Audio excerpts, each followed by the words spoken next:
I continue to try to achieve. I keep trying to press what's possible, try to find new challenges and continue my growth. And it's because of other innovators that, kind of light the way.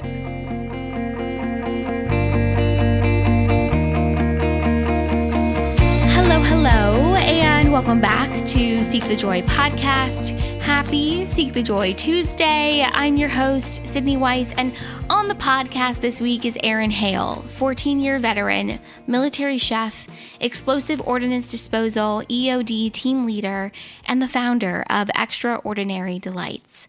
When Aaron reached out to me about the possibility of sharing his story on Seek the Joy podcast, I was so blown away by his journey and his courage.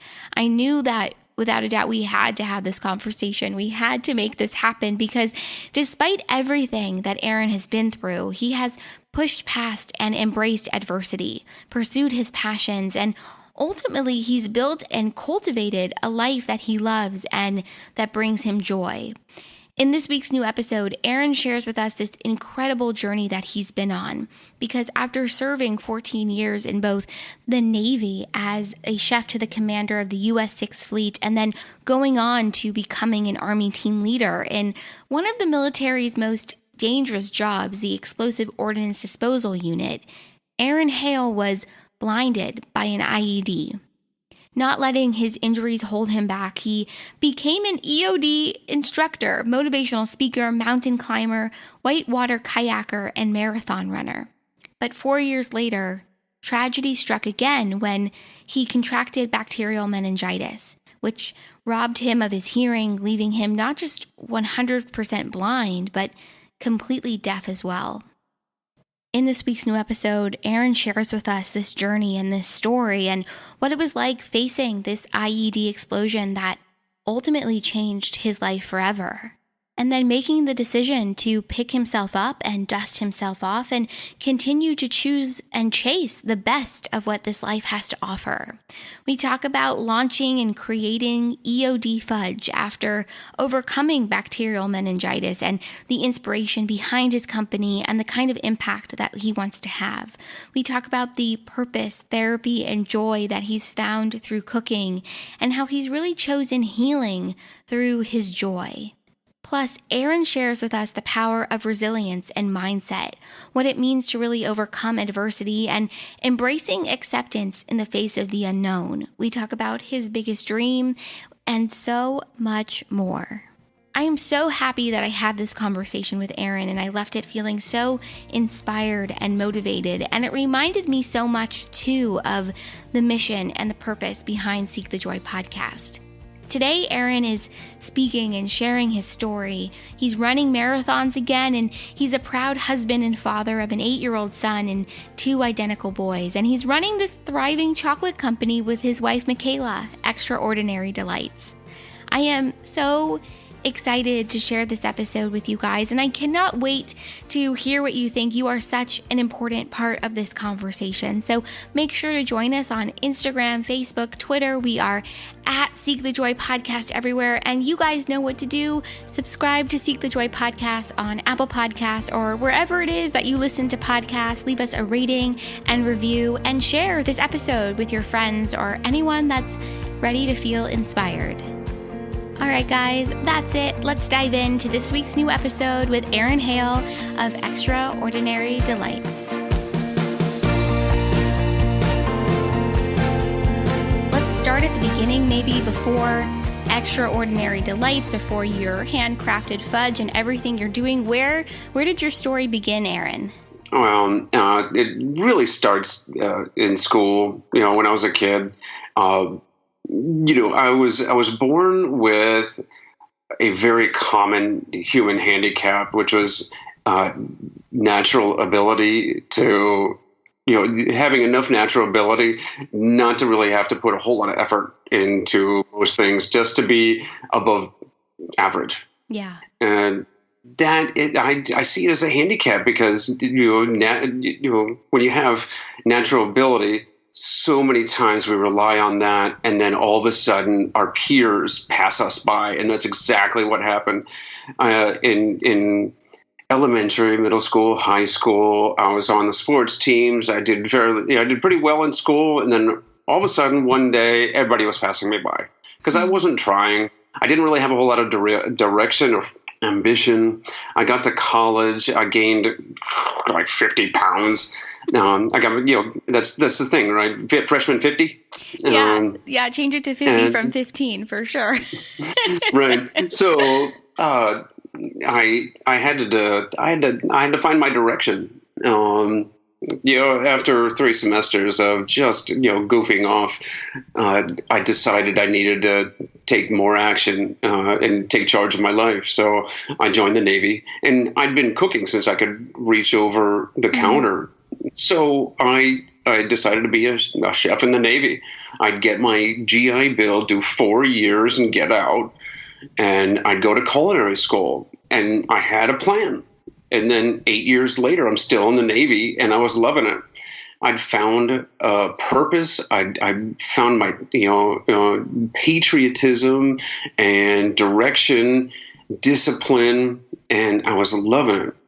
So within a couple of years of being in the Navy, I made my way to the Admiral's mess, 3-star Admiral, the commander of the U.S. 6th Fleet in Gaeta, Italy. And he's the head honcho for all naval forces in the Mediterranean and up and down the west coast of Africa. And I was cooking for him and his staff, and it was an amazing experience.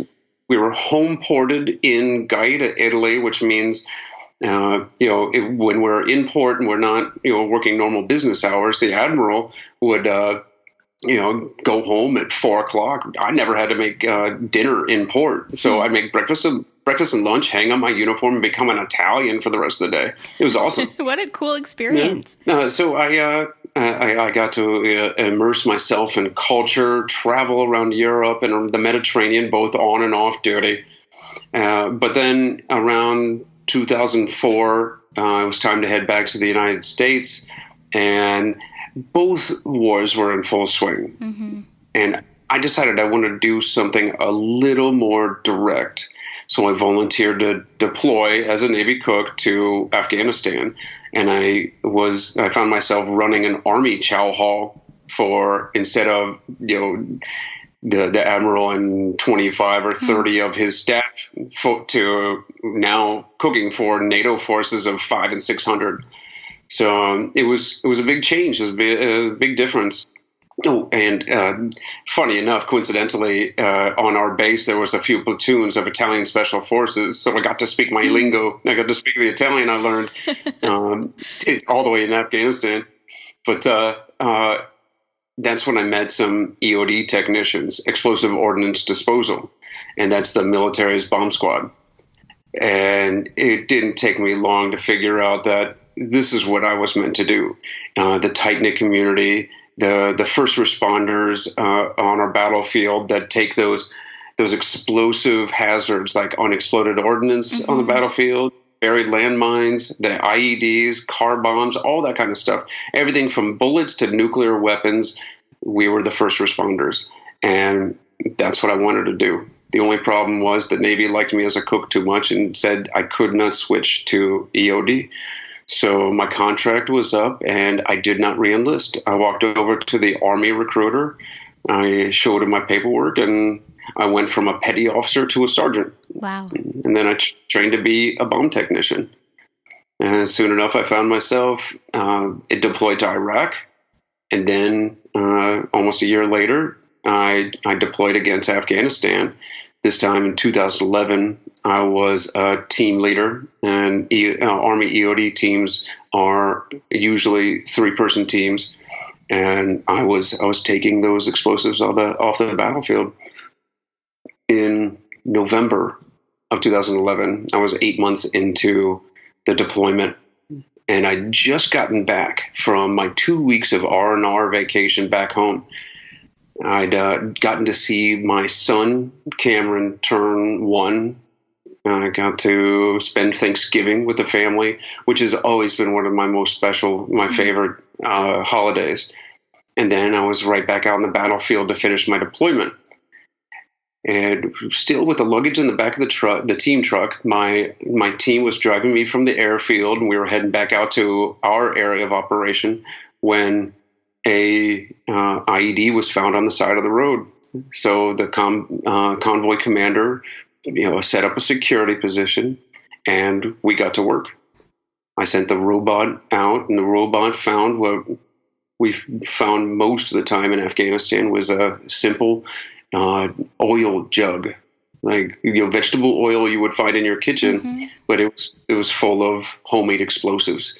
And a simple lamp cord wire connected to a pressure plate made out of a couple pieces of plywood. So the robot separated the components, but it couldn't get the explosives out of the hard-packed dirt. And I needed to collect as much evidence as I possibly could. We'd try our best to collect evidence. That way we can, go, do the CSI thing. We collected biometrics, explosive, chemical analysis, electronics analysis, all that kind of stuff, so we can catch the bomb makers before they can emplace them. Unfortunately, since the robot couldn't get the rest of the evidence out, I had to jump out of my truck, and I started approaching so I could get it. And about 20 or 30 meters from the original IED, there was a secondary device. Hadn't yet been detected, and I found it with my foot. I don't know how, but the blast just caught me in the head, but it knocked me off my feet, sent me into the air, and I went sprawling onto my knees and elbows, and the lights went out. It was completely dark, but I thought my helmet had gotten pushed over my face from the blast. So the first thing I did was a systems check. I wiggled the fingers and toes, knees and elbows, and make sure that everything was still there. And it seemed okay. So I reached up to grab my helmet to adjust it and get back to work, when I found that I didn't have a helmet anymore. And that's when I thought, oh no, this is bad. Wow. The army is going to want that helmet back. But, you're worried about the helmet in that moment. It's funny what goes through our minds. But the army did send me a bill later. Wow. Anyways, my team was quick to respond, and they pulled me out of the danger zone. The medevac chopper was there in just minutes, because we weren't far from the airbase that I just left from. And within 48 hours, I was in Walter Reed and trying to figure out how I was going to carry on in this new life that was completely devoid of light. So it was an extremely difficult time. I spent about 5 weeks at Walter Reed, multiple surgeries. They tried to save one of my eyes, but it didn't happen. So I had to learn how to be blind, and I did not want to be one of those 22 we lose each day. I didn't want to be a service member that was feeling sorry for himself, sitting on the couch and popping pills for the rest of his life. So even though the demons, those what ifs, the why me's kept trying to creep in, I was determined to make the best of my situation. So I sought out mentors, those that have gone before me. I found that a blind person had climbed Mount Everest. Wow. A blind man had kayaked in a solo boat the entire length of the Grand Canyon. If these guys could do amazing feats like this, I could stay off my butt. I found both of those men, and I've gone mountain climbing. In fact, last weekend I went mountain climbing with that same guy. Wow.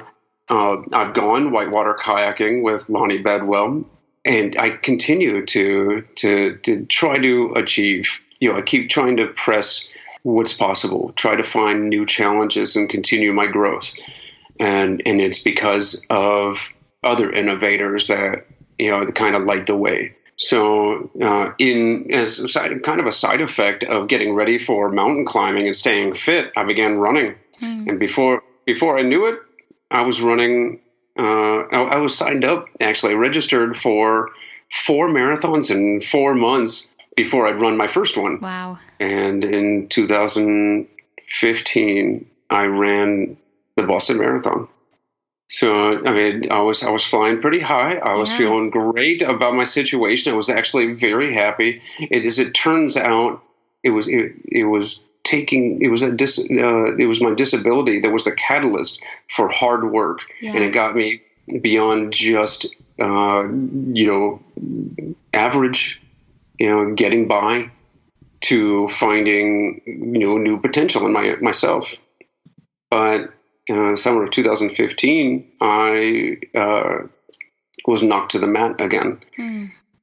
The damage in the blast not only took my eyes, it blew out both my eardrums and did extensive damage to my right ear. And it also cracked my skull and my sinuses so that I was leaking spinal fluid right out of my nose. Wow. The doctors had patched it up, but I guess it either didn't take or reopened. And in 2015, I contracted bacterial meningitis, and I was sent right back to the hospital. And for weeks, I mean, it almost killed me. But in the course of that time, when I was in the hospital, either the antibiotics, heavy doses of antibiotics, or the meningitis itself stole what was left of my hearing, leaving me completely blind, completely deaf, and even took a lot of my inner ear balance, that vestibular balance. So all of the tools and techniques that I'd learned to navigate, make my world accessible, almost all of them were audio based. Yeah. So now I didn't have my podcast. I didn't have audio books. I couldn't read my emails or, frankly, almost anything. I also could not get on the treadmill because the balance issue.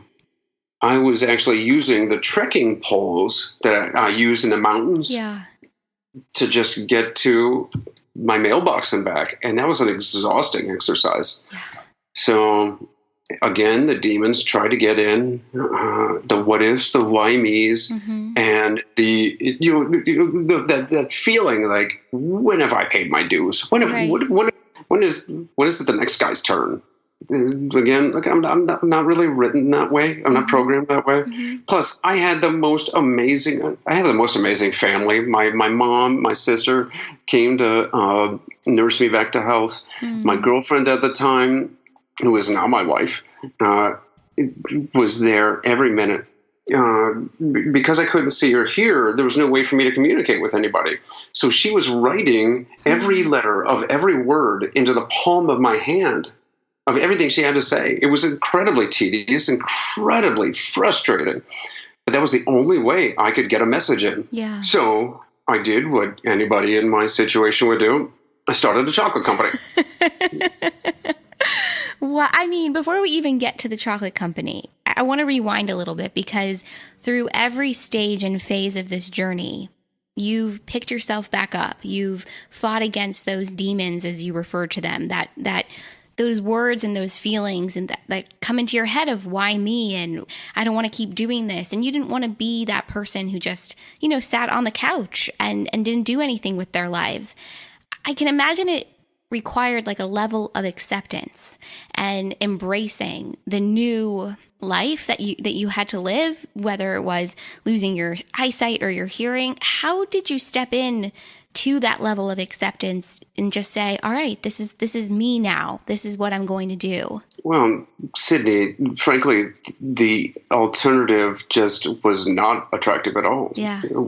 What is there to do but just sit there for the rest of my life, however long that may be, and do nothing? Yeah. If you're not moving forward, if you're not growing, then I think there's a business saying. Ray Kroc from McDonald's says, if you're not green and growing, then you're brown and dying. And that's true for just about everything. If you're not building upon past successes, if you're not picking yourself up and going, then the opposite is true, and you're deteriorating. So I mean, think about the last time you took too long off from the gym, or it's just that much harder to get back into it. And so the holidays were coming again, and it was Thanksgiving time. We invited the friends and family to have a huge feast, and even though I couldn't see or hear, I knew I could still cook. It was all just out of muscle memory. I knew what was going on, and I started cooking. We made this huge spread, and weeks in advance, I started making desserts because it was just something I could do. And I was making cookies and cakes and pies and all this fudge. I was every batch of fudge. I would start after one. I'd start another one, and I'd do different flavors. And I would throw nuts and spices. I'd even dump a little alcohol in there. This is gonna be great. And Michaela, my wife, saw that I was going a little overboard. She said she noticed something on me that she hadn't seen in 6 months since I'd gotten out of the hospital, and that was a smile on my face. So she was taking some of this fudge, and she was sneaking out the front door. And I say sneaking, like you got to be real stealthy around a blind deaf guy. But and people were coming back, and she was giving it away to neighbors and friends, and people were coming back and saying, "Can we buy more of this?" And the capitalist in me said, "Of course you can." That's how Extraordinary Delights, or E.O.D.fudge.com was born. Amazing. A little tip of the cap to my E.O.D. background this time will be an expert in confections. Wow. So you returned to cooking and baking and making your fudge, and you returned to it right away. It sounds like there wasn't like a long gap or period of time. Well, it started off as therapy. It was my way of taking my mind off of things. And frankly, sometimes all you have to do is get busy at something, whatever it is. If you're feeling depressed, if you're feeling down, sad about something, just do something, because you just sit there and it's going to spiral. So I started doing what I knew I still could do. And even though my balance was still terrible, I'd stir the pot with one hand and I'd hold on with an iron grip to the countertop with the other. And I just did what I knew. I started cooking. You mentioned that it was like therapy, that it was therapeutic for you. How important has that therapy, that outlet, how important has it been on this healing journey that you've been on? It sounds like it's been everything for you. Well, absolutely. It's extremely therapeutic. It's a daily thing. I still cook. Even though we started E.O.D. out of the home kitchen, we've since moved into a commercial kitchen, and but I'm still the daily cook of the family. I make all the meals. And it's not just a utility, it's not just because everybody needs to eat, but it's also my me time during the day. It's meditative. It's my Zen time. I understand exactly what you're saying about having something that you love to do, that keeps you busy, that takes your mind off, right, of the difficult things, that inspires you, that keeps that smile, on your face. I love what you shared, that Michaela noticed something different about you, that smile returned, after all of this time and everything that you've been through. What do you do today to keep that smile on your face? Are you back out and running? And I think you just ran a ultra marathon, I think you shared with me. So what are some other things that you love to do that keep that smile on your face? Well, it's the same thing I preached about before losing my hearing. It was the resilience thing, bouncing back. And people describe resilience as kind of like a rubber band where you stretch and it comes back and you bounce back. But humans aren't rubber bands. Every time we experience stresses, we get stronger for them. We learn, we adapt, our muscles grow, by lifting weights. They don't get back to, we break down the muscles, and they don't come back to the same thing. They grow bigger to adapt, and we become more resilient. And even though I'd been, lightning had struck twice, I had to basically put my money where my mouth was, and live that, the same passions that I had to live, the same philosophy I'd already been preaching, I'd already been living when after the IED blast. And I attribute a lot of it to my military training. You have a mission to complete, no matter how difficult it is, no matter what the conditions, you still have to soldier on. And I'm a father, I'm a husband. I still have responsibilities. I still have a duty to be the best me I possibly can. And it's not just about me. My life doesn't belong to just me.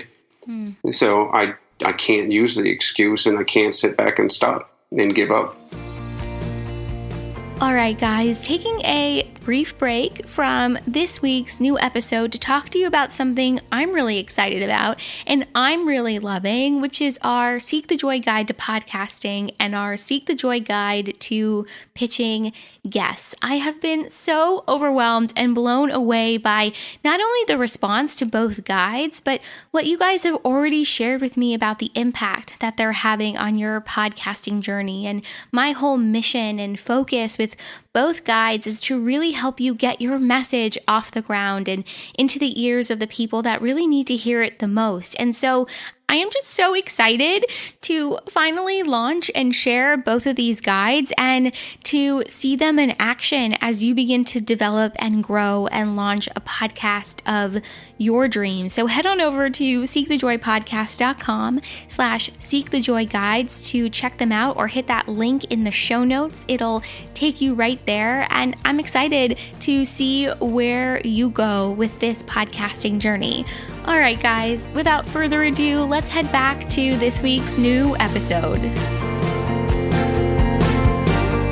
I was going to ask you earlier, if you feel like you were born with this level of resilience, or if it was a muscle that you had to build and train and develop over time. And it sounds like it's really something you almost had to throw yourself into. Like, there isn't a choice. I have to be resilient. I want to adopt my mindset. It sounds like it's something you've built over time, and it's changed as your life has changed and what you've experienced has changed too. Well, we're all born with different, like I mentioned before, we're all born with natural abilities, and some are built with more resilience than others. But at a certain point, that won't carry you through, and you've got to continue to work to learn and to grow. And I got a lot of it from my military training. I became more resilient, and it's a constant practice. I attribute my last deployment to Afghanistan, and being an E.O.D technician. Each E.O.D team is given an entire shipping container full of tools. I mean, one of those, those huge connexes full of bomb suits, robots, and you name it, power tools. We got it all, and it's so we can defeat every single possible hazard that's out there. But then you get deployed, and you're given this armored truck, and there's limited space. So you got to leave some tools behind, and you got to pick what's most important to you. But then in Afghanistan, so much of our battlefield was just goat trails and dirt roads, and you couldn't bring our trucks. So we were on foot, we were dismounted. And now I've got to figure out what's the most important thing I can bring and I can pack on my back. So it was, after you find room for your water and food and extra socks, then I'd have a couple, blocks of C4, some rope, and a grappling hook, and I got to figure out like a multi-tool. Now I got to do everything I'm tasked to without that huge shipping container, even my armored truck of tools. Just what I have on my back and the skills I've learned in my training, and rely on my team. I call it the tools you have in your kit. And it's the same now. I'm short a few tools, but I've got a great team, my family and friends, and various veteran service organizations, and I've got the skills I've learned through my life, and I still have plenty of tools at hand, and I can still do the job. Yeah, you absolutely can. I love what you said about tools, because I often refer to this the same way as tools in our toolbox, the lessons, what we've learned along the way, the experiences we've had, the adversity, the hardships, but then also those moments of victory and joy and celebration. They're all tools in our toolbox, and we take them with us, as we continue on this journey. And I'm curious, because you touched on the tools that you have right now, which is your support system, your community, your family, your friends, your business, your mindset. What has the impact of this community that you've built around you with your wife, Michaela, with your children? What has all of that meant to you as you've continued to thrive and grow and build a business? My wife is an angel. She's an absolute godsend. And I'm certain that if it weren't for the support of my family and my wife and my children, then I would be in a much different place. It's not just my internal tools, but like I said, also my team. Yeah. And she's just a terrific administrator for the business, because frankly, while I'm the dreamer and I can cook up the recipes, somebody's got to, we got to find out how to bring it to market. Yeah. Right? And she's great about running the business, and I get to be a stay-at-home dad, and talk about taking on challenges. She recently had two identical twin boys. They're now 4 months old. Oh, congratulations. Yeah, thank you. And she says she has a hard time telling them apart. Yeah, it's great. I get to play Mr. Mom, and of course I'm still chasing other challenges like marathons and mountain climbing. But of course now all of my training and the business and all of that have to be fit in around the sleeping and feeding cycles. Yeah, that must be really incredible to keep pushing yourself to go out and train for these adventures that you're doing in these marathons, and also have this really wonderful family and support system. So how do you train? I mean, how do you prepare and complete these marathons and these adventures? It takes really good habits. It takes discipline. And it takes that determination. I think of motivation as like caffeine. You get a great buzz, you get really motivated, and then it burns off, and what's left is you still have the work. Yeah. Discipline is your roughage. That's your vegetables in your diet. Discipline gets you out of bed at 4:30 in the morning, so you can get up before the kids, get your workout in. I have this morning routine where I take time for me, a little quiet time, a little meditation, and exercise. And I've built a pretty decent home gym in the garage. And that morning routine, hour and a half, is mine.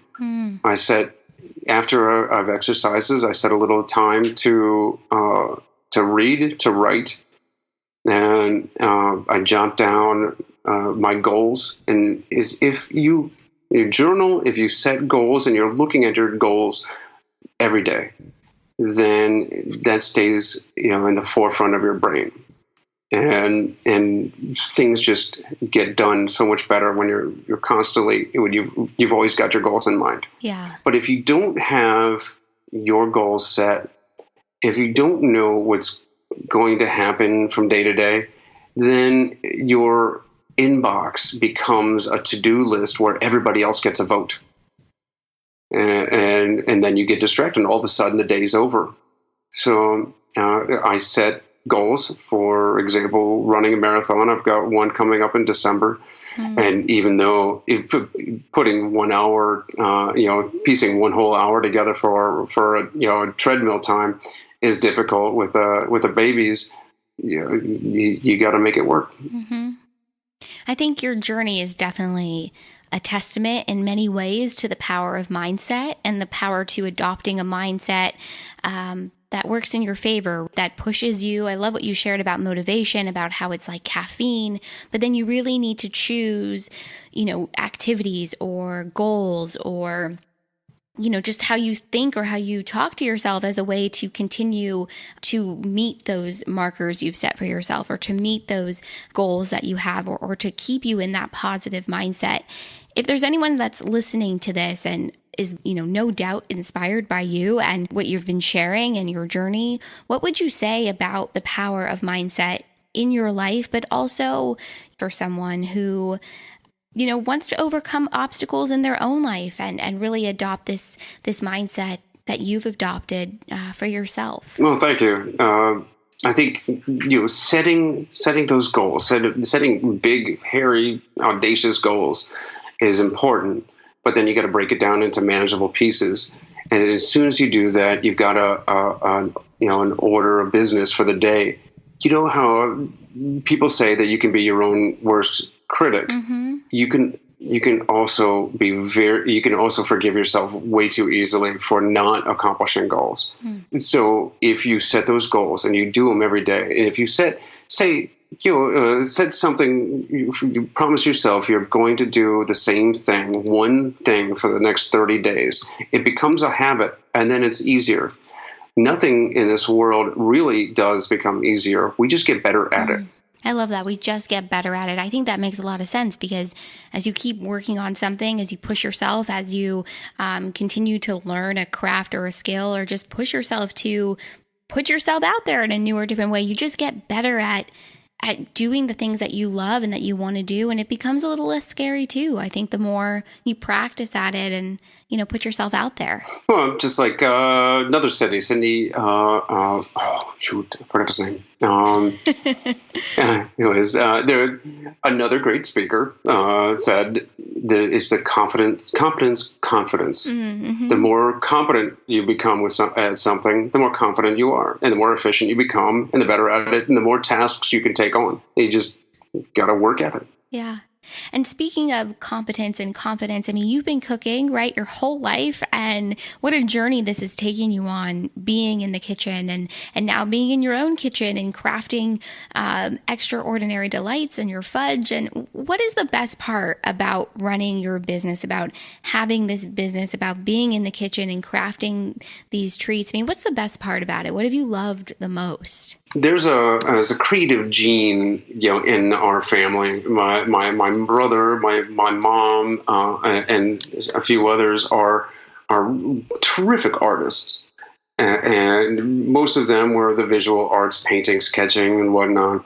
And my creative gene led me to the kitchen, and I love creating new things. I love experiencing the delicious flavors, and it's something that I can still enjoy myself. But more than enjoying it myself, it's an extreme pleasure for me to share that with others and to give them a little pleasure themselves through my food. So when I make these candies, these treats, the fudge, I try to make it the very best I possibly can, so that others may enjoy it. Yeah, and food is such a great connector. I mean, it brings people together over shared experiences and joy and laughter. And I'm curious because, I mean, we talked a little bit about this and the smile you had on your face when you returned to cooking and making fudge and being in the kitchen. Do you have like a go-to quote or affirmation or something that you hold on to remind yourself of your motivation and why you're doing this? Is there something that you hold on to or come back to in moments, maybe of difficulty when you're having a hard day or even in moments of celebration? One of my favorite quotes is John Quincy Adams, who said, "Patience and perseverance have a magical effect before which difficulties disappear and obstacles vanish." Yeah. So I'm terrible at quotes. I can't believe I got it. Ever since becoming my own case study in resilience, I've been reading up on the Stoics, and one of my favorites from Marcus Aurelius is what impedes action advances action. And what's in your way becomes the way. And I just take a look at all of the difficulties in my life, whether they're small or large, and I look at them as growth opportunities, learning opportunities to show my sons that anything is possible. I love this. What's in your way becomes your way. And I think it takes us back to the very beginning of this conversation when you shared that, growing up, you just had this natural ability and things came easy to you. And then it really wasn't until you joined the Navy and had these different experiences and ultimately these hardships that you found your way and you found your purpose and you found, really who you are, and you've built upon this resilience. And so I think this sums it up. What's in your way becomes your way, and it's become your way. And you've built this incredible business and this family. And what do you think you've learned the most about yourself throughout this journey that you've been on? I believe what I may possibly find astonishing is every single day is the human capacity for growth, for acceptance, for gaining new perspective. And I love now, instead of avoiding challenges, facing them head on and seeking out new challenges. It's become the way. It's become fun being comfortable with uncomfortable. Yeah. When I started learning how to kayak as a blind person, they took us all out to a flat lake. And the first thing we learned how to do was rolls, going underwater upside down. Oh, wow. And one of the guides, one of the instructors says, you got to be as uncomfortable underwater as above it, because it's going to happen. You're going to get turned over. So go ahead and flip over and just enjoy it. Wow. So now I look at everything in my life as, don't worry about the ups and downs, and don't get worried about flipping over, because you can get back up. Mm-hmm. Yeah, you absolutely can. Before we go, I've got to ask you the question I ask everybody who comes on Seek the Joy podcast, and that's, what is your biggest dream? My biggest dream is a good life for my children. I do everything so that they are raised to be good people. And my biggest goal, my biggest dream in life is to be a good example, a good teacher, a good coach, mentor. And that's really my driving passions. Aaron, thank you so much for having this conversation with me and coming on Seek the Joy podcast. And when you first reached out and I saw this video that you shared with me, I was really touched not only by your journey, but just this incredible ability you've had to continue to push yourself and really hone in on this resilience and show up in your life, the way that you want to show up. So thank you for doing this with me. Thank you for coming on the podcast. Where can everyone find you, find E.O.D. Delights, get some fudge, and just learn more? Well, of course, your listeners can find us on social media at E.O.D. Confections. And they can learn more about the story and, of course, buy some fudge at eodfudge.com. Perfect. And I'll include everything in the show notes. And just thank you so much again for coming on the podcast. Oh, thank you so much for inviting me on. This was fun.